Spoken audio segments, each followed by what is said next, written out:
So COVID-19 is characterized by very diverse clinical manifestations that are not yet fully understood. In addition to marked respiratory problems, the virus causes disproportionate immune response with massive inflammatory reaction affecting elderly individuals and subjects with multiple disease conditions. Virus causes loss of appetite, anosmia, dyschezia, or diarrhea, which increases the risk of disease-related malnutrition, that is DRM. Recent data from EFFORT trial showed that adequate early nutritional care is able to reduce mortality by 35% and poor clinical course of COVID-19 by 21%. ESPEN, that is European Society of Clinical Nutrition, proposed that prevention, diagnosis and treatment of DRM should be included in routine management of COVID-19 and maintenance of nutritional supplementation for at least 1 month. In outpatients with active infections, oral diet should be advised to ensure nutritional enrichment, which covers the energy, protein, and other nutrient requirements acceptable to the patients. American Society for Parenteral Nutrition and Enteral Nutrition and Society of Critical Care Medicine advised the slow and gradual start of enteral nutrition in first 24 to 36 hours of ICU admission. We will discuss causes of malnutrition in COVID-19. So imbalance in energy supply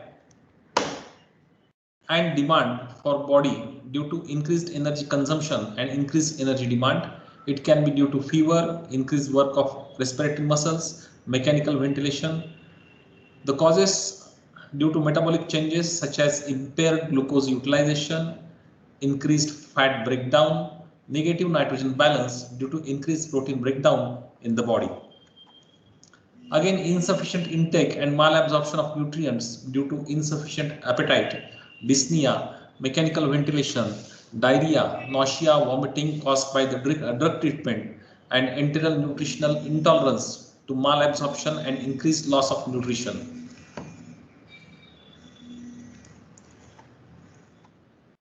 Malnutrition in critically ill patients leads to respiratory muscle weakness, aggravates immune dysfunction, and further worsens the disease. Therefore, carrying out reasonable nutritional assessment and support to prevent malnutrition is one of the important treatment measures for critically ill patients with COVID-19.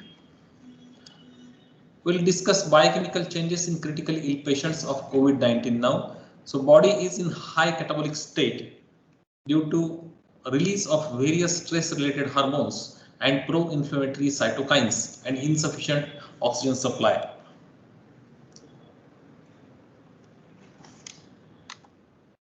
So biochemical changes in critically ill patients of COVID-19. So related to carbohydrate metabolism, there is increased rate of glycolysis, increased gluconeogenesis, increased blood glucose levels, and increased insulin resistance. Related to protein metabolism, so there is increased protein breakdown in critically ill patients, increased protein synthesis in acute phase, decreased muscle protein synthesis, and decreased branch chain amino acids concentration that is seen. Related to lipid metabolisms and mineral metabolism, increased fat mobilization, increased fat breakdown, and increased utilization of vitamins and trace elements such as minerals. So it is seen in COVID-19. So now we'll discuss importance of various macronutrients and micronutrients which are important for boosting immunity, and immunity is found to be decreased in COVID-19. So the immune system is working in wonderful collaboration between cells and the proteins that work together to provide defense against infection. High protein foods for vegetarians, they include legumes, pulses, dal, chana, matki, moong, soybean, and soya products. So these are the sources, protein sources.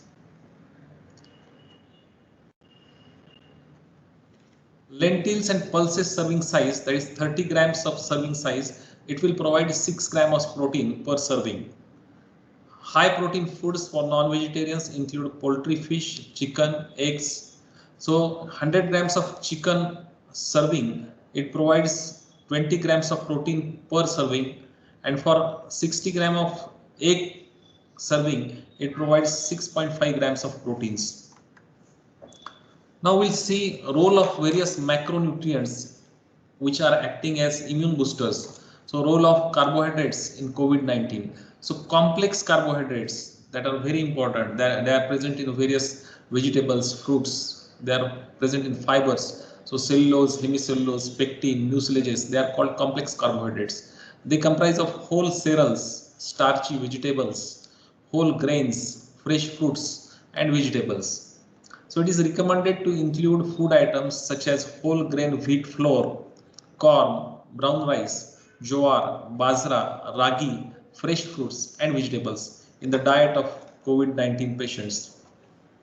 So role of fats in COVID-19. So fat is essential for daily body processes as well as for absorption of fat soluble vitamins A, D, E, K and should be prescribed in optimal balance.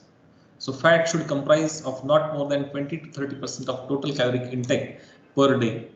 And the ratio of fats for health needs to be followed is 1 is to 1.5 is to 1, that is saturated fatty acid 1 proportion, 1.5 portion of monounsaturated fatty acid and 1 portion of polyunsaturated fatty acid. That should be followed. Saturated fats, they are from animal products and dairy products. Sources of monounsaturated fatty acids are olive oil, soybean, groundnut, almond, rice bran. You can get omega-3 fatty acids from flax seeds, sesame seeds, pumpkin seeds. Docosahexaenoic acid is present in salmon, tuna, that is fatty fish. Avoid trans fats in diet because they are atherogenic.